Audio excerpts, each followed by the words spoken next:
നമസ്കാരം. ഇന്ന് നിങ്ങളെ പരിചയപ്പെടുത്തുന്നത് കടലാസിൻ്റെ ആരംഭം മുതലുള്ള ചരിത്രമാണ്.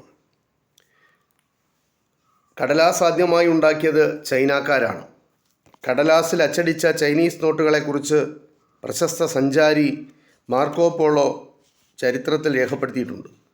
ചൈനക്കാർ AD 105 മുതൽ മൾബറിയുടെ തൊലിയിൽ നിന്നും കടലാസ് നിർമ്മിച്ചിരുന്നു.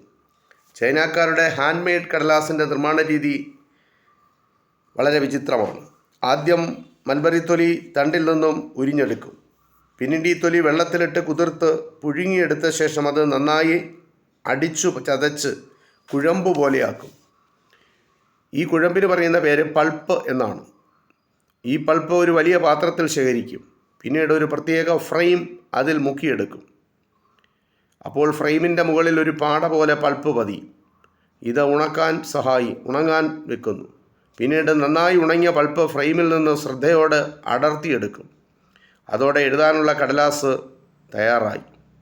2-ാം നൂറ്റാണ്ടായപ്പോഴേക്കും ചൈനക്കാർ മുളയിൽ നിന്ന് കടലാസ് ഉണ്ടാക്കുവാനുള്ള പ്രവർത്തനം ആരംഭിച്ചു. ഇന്ന് സെല്ലുലോസ് നാരുകളിൽ നിന്നാണ് കടലാസ് ഉണ്ടാക്കുന്നത്. ഇതിനായി മരങ്ങൾ കൂടാതെ വൈക്കോൽ, പുല്ല്, മൽബറിയുടെ തൊലി, ചണത്തിൻ്റെയും പരുത്തിയുടെയും നാരുകൾ, കരിമ്പിൻ ചണ്ടി, ഈറ തുടങ്ങി അസംസ്കൃത വസ്തുക്കൾ ഉപയോഗിക്കുന്നു. വൈക്കോൽ പൾപ്പിൽ നിന്നും ഉണ്ടാക്കുന്ന പേപ്പറിനേക്കാൾ കൂടുതൽ കാലം നിലനിൽക്കുന്നതാണ് ചണത്തിൻ്റെയും പരുത്തിയുടെയും പഴയ തുണ്ടുകളിൽ, അതായത് റാഗുകളിൽ നിന്നുണ്ടാക്കുന്നത്. ബോണ്ടുകൾ, കറൻസി നോട്ടുകൾ, മുദ്രപത്രങ്ങൾ എന്നിവയ്ക്കുള്ള കടലാസ് ഉണ്ടാക്കുന്നത് റാഗ് പൾപ്പിൽ നിന്നാണ്. കൈകൊണ്ടുള്ള കടലാസ് നിർമ്മാണം വിഷമം പിടിച്ച ഒരു ജോലിയാണ്.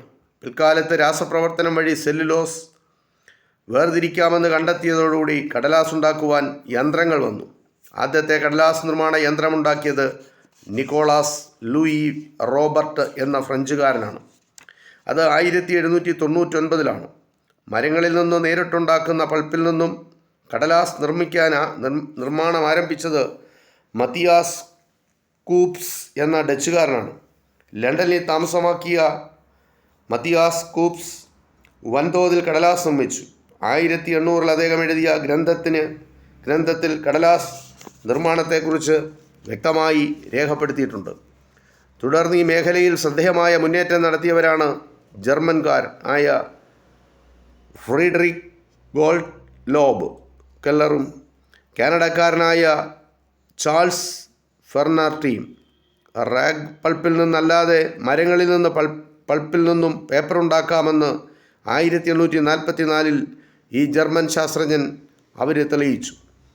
മരനാരുകളിൽ നിന്ന് പൾപ്പ് ഉണ്ടാക്കുവാനുള്ള യന്ത്രങ്ങൾ അവർ ഉണ്ടാക്കുകയും ചെയ്തു.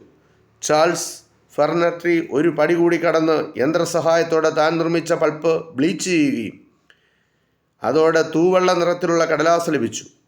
അങ്ങനെ കടലാസ് നിർമ്മാണത്തിനൊരു പുതിയ യുഗത്തിന് തുടക്കമായി. യന്ത്രനിർമ്മിതം, രാസനിർമ്മിതം എന്നിങ്ങനെ 2 തരം പൾപ്പുകളുണ്ട്. മരത്തിൽ നിന്നും യന്ത്രസഹായത്തോടെ തയ്യാറാക്കുന്ന പൾപ്പ് വില കുറഞ്ഞതും ലാഭകരവുമാണ്. പൊതുവെ നിറം കുറവുള്ള ഇത്തരം പൾപ്പ് സാധാരണയായി ഉപയോഗിക്കുന്നത് പത്രക്കടലാസ് നിർമ്മിക്കുന്നതിനാണ്. രാസവസ്തുക്കൾ ഉപയോഗിച്ച് നിർമ്മിക്കുന്ന പൾപ്പിന് രാസപൾപ്പ് അഥവാ കെമിക്കൽ പൾപ്പ് എന്ന് പറയുന്നു.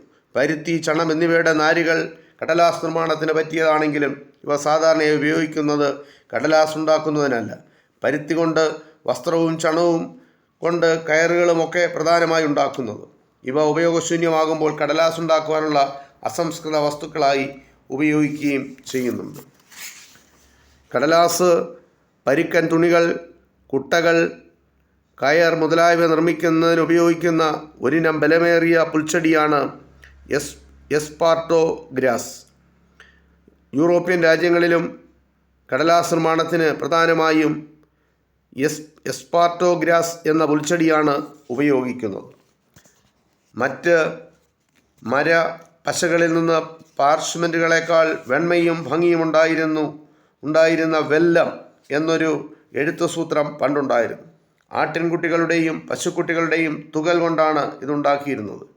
ഏതാണ്ട് 1950 വർഷം പഴക്കമുള്ള തോൽ ചുരുളുകൾ ചാവുകടൽ തീരത്തു നിന്ന് കണ്ടെടുത്തിട്ടുണ്ട്. അമൂല്യമായ ഈ രേഖകൾ ഡെഡ് സീ സ്ക്രോൾസ് എന്ന് അറിയപ്പെടുന്നു. ഇതെല്ലാം യന്ത്രങ്ങൾ വന്നതിന് ശേഷമുള്ള കടലാസിൻ്റെ നിർമ്മാണവുമായി ബന്ധപ്പെട്ട ചില വിവരങ്ങളാണ് ഇത്. ഇത്രമാത്രം. നന്ദി, നമസ്കാരം.